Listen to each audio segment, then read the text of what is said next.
Shalom, shalom, j'espère que vous allez bien et que vous avez passé de très belles fêtes de Rosh Hashanah. Je vous souhaite vraiment une année magnifique, une année douce, une année remplie de joie, de bénédiction, qu'on soit toutes et tous inscrits dans le livre de la vie, que nos anges nous protègent et nous bénissent et qu'on soit que dans les joies et le bonheur. Malgré les épreuves qu'on a pu passer ces derniers temps, eh bien, derrière les tempêtes, il y a toujours la lumière. Et que cette année 5786 soit très très douce et très sucrée.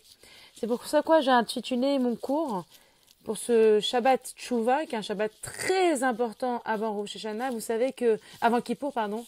Vous savez qu'entre Rosh Hashanah et Kippour, on est dans les 10 jours de pénitence, de Teshuvah, et que chaque jour, ça rattrape en fait les jours précédents de toute l'année. C'est-à-dire que le jeudi rattrape le jeudi, le vendredi rattrape le vendredi, ce Shabbat rattrape tous les Shabbats.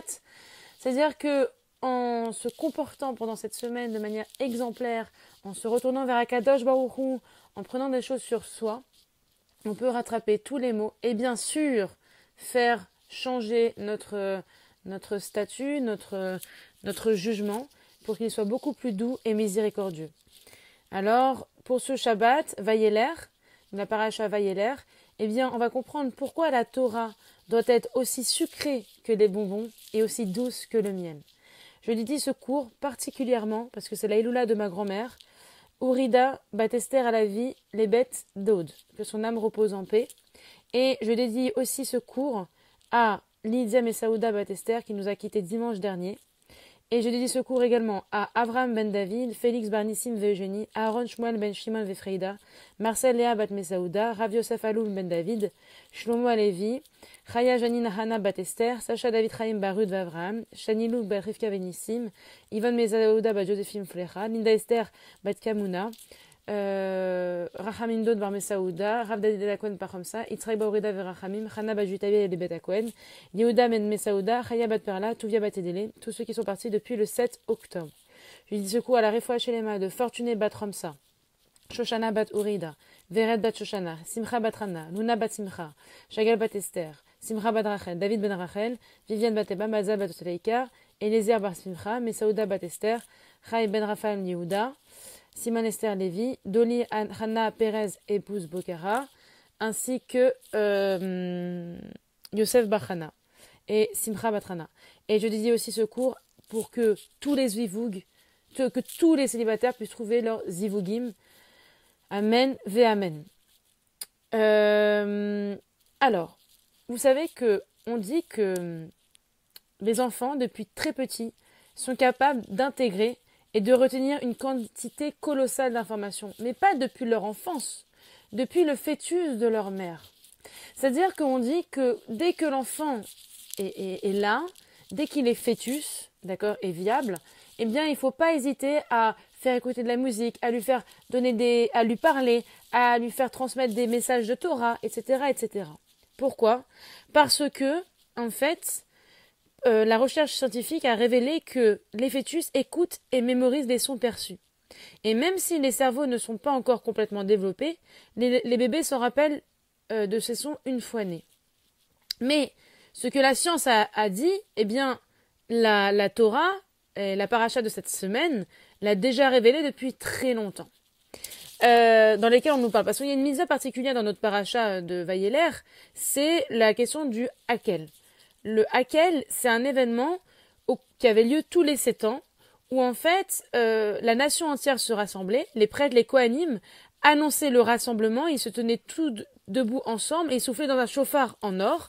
Et le roi d'Israël sortait le Sefer Torah et lisait certains passages, et on dit devant les hommes, les femmes et les enfants, et les bébés, et même les nourrissons, répond la Gemara.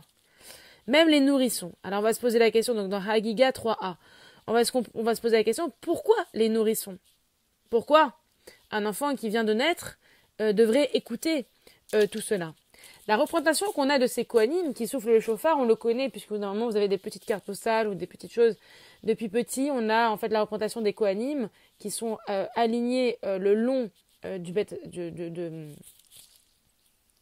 du temple, et on les voit en fait soit avec les mains d'une certaine façon pour bénir, ou soit avec les grands chauffards. Et bien ça correspond à ce moment-là.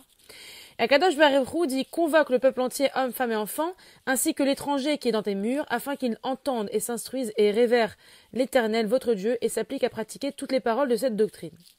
On se pose la question, pourquoi les bébés? Eh bien, le kabbaliste Rabbi Yosef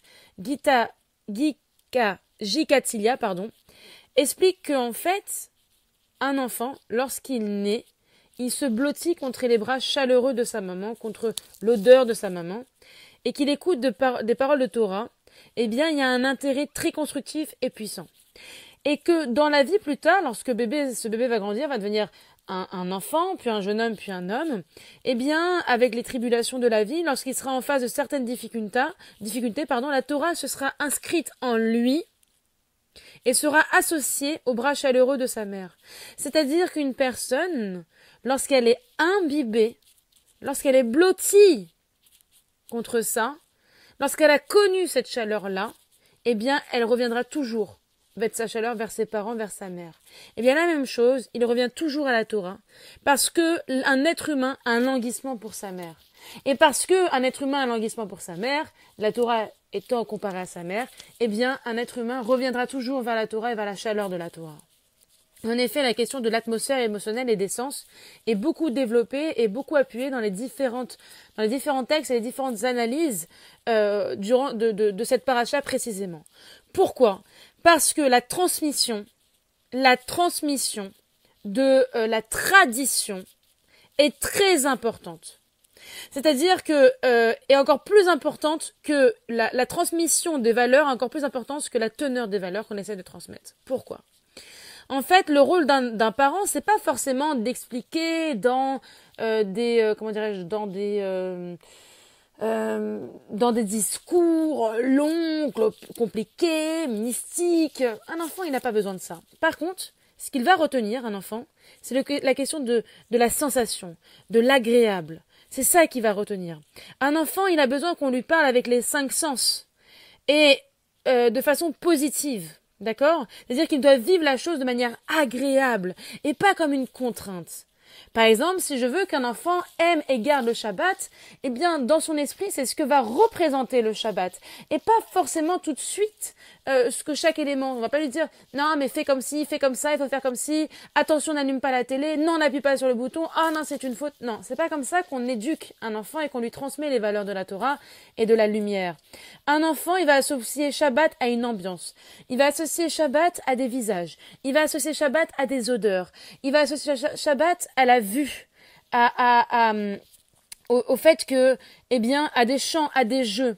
C'est-à-dire que la première chose que voit un enfant, c'est sa mère, sa grand-mère, ses tantes cuisiner. Donc la question de l'odeur quand il rentre. La deuxième chose, c'est la question de la vue, puisque la maman, est accompagnée des frères et sœurs, etc., va allumer les nérodes de Shabbat. Un enfant, ça va être aussi le toucher. C'est-à-dire que je vais prendre le verre de kiddush, je vais manger le pain, etc. Je vais écouter la prière. D'accord? Et puis, je vais transmettre par la parole. Donc, les 5 sens sont réunis pendant le Shabbat. Et le Shabbat ne peut pas être synonyme de reproche, de tension, d'angoisse. Pourquoi? Parce que quand un enfant grandit, on dit que ce qui se passe dans l'enfance, c'est ce qui va le déterminer pour sa vie adulte. C'est-à-dire que quelque chose qui se serait mal passé dans l'enfance aura des conséquences négatives dans sa vie, alors que quelque chose de positif aura de grandes vertus dans sa vie plus tard. Et moi, j'aimerais revenir sur ça. C'est-à-dire que on sait très bien que en grandissant, une odeur, un moment, les fêtes, par exemple, les fêtes, c'est un moment de famille.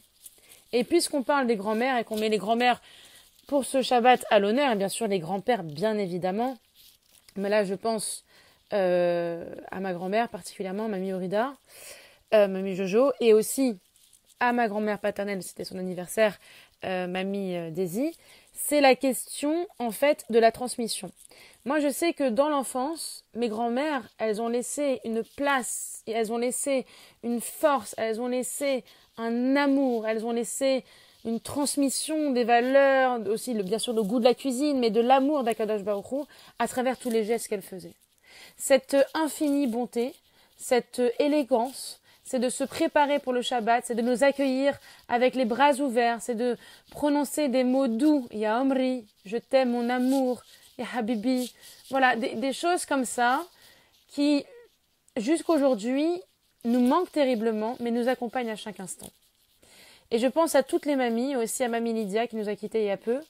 Je pense à toutes ces grand-mères-là qui nous accompagnent dans notre chemin de vie et dont le départ est très difficile parce qu'elles emportent avec elles tous ces secrets finalement et toute cette joie autour de ça. Et nous, en tant qu'adultes, lorsqu'on on emprunte ce chemin-là, eh bien, en tant qu'adultes, eh bien, on veut reproduire ça et on veut être à la hauteur de tout ce qu'elles nous ont transmis.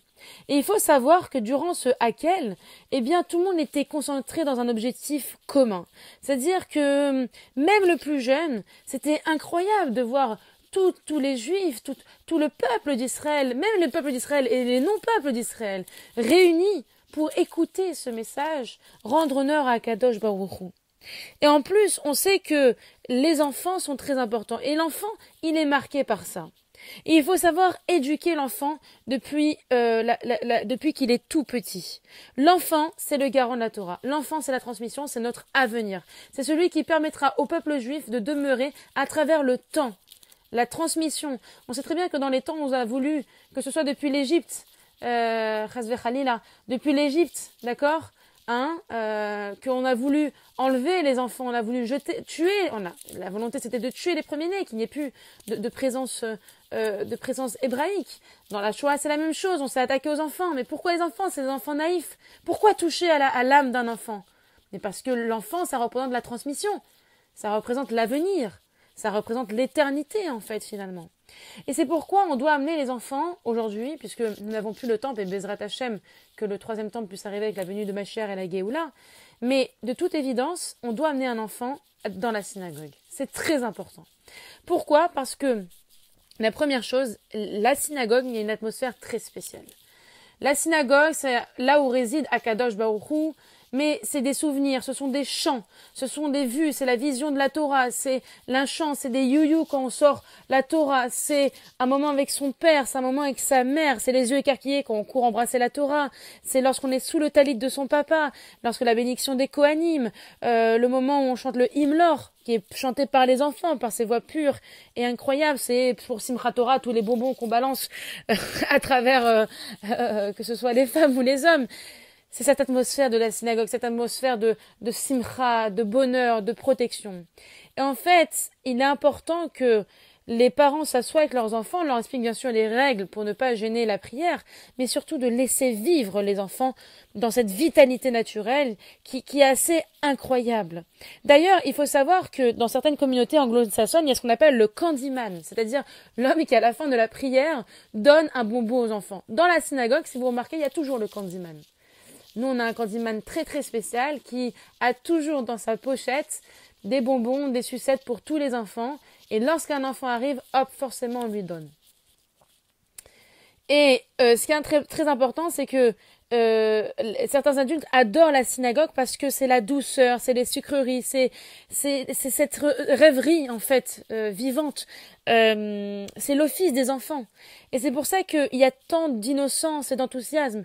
Il y a tant de joie dans une synagogue. Une fois, il y a un Rav qui s'appelle Rav Mordechai Eliyahu, qui était dans une synagogue à Londres, et qui, à la fin de l'office du vendredi soir, a crié « Mais il n'y a pas de lumière, il fait sombre dans cette synagogue. Qu'est-ce qui se passe? On n'y voit rien. » Et les gens n'ont pas compris. Ils ont dit, mais Rav, qu'est-ce qui se passe? Il est en train de faire un malaise ou quoi? Tout est allumé, les candélabres sont allumés. De quoi il nous parle? Et il répond, il fait sombre parce qu'une synagogue sans enfants est une synagogue sans lumière. Ce qui fait la simcha dans une synagogue, c'est la présence des enfants, de la jeunesse. Et l'avenir du judaïsme est bien sûr, dans les mains de nos enfants et de ceux que nous mettrons au monde. Amen ve amen. Et c'est en transmettant ces messages, ces valeurs, depuis le plus jeune âge, en passant par l'âge adulte, que la Torah puisse être aussi douce, aussi sucrée, qu'on pourra, en fait, rattacher nos enfants nos enfants à la force qu'est la Torah, et à la force de notre peuple, et à la beauté de ce que représente le peuple juif. Alors, en ce Shabbat spécial Teshuvah, qu'on puisse se renforcer sur chaque chose. On n'est plus là maintenant pour dire « Hachem, j'ai mal fait, j'ai ceci, j'ai cela ». Hachem, il le sait. Maintenant, on va lui demander de nous pardonner. Et pour demander de pardonner, bien sûr qu'il faut avouer ses fautes, mais il faut surtout ne plus les refaire et prendre la décision de ne plus les faire. Et je pense à toutes nos mamies, à toutes nos mamans, à tous nos grands-parents, à tous nos papas. Merci pour la transmission que vous nous avez donnée. Merci pour les valeurs, maman et papa, que nous avez transmises.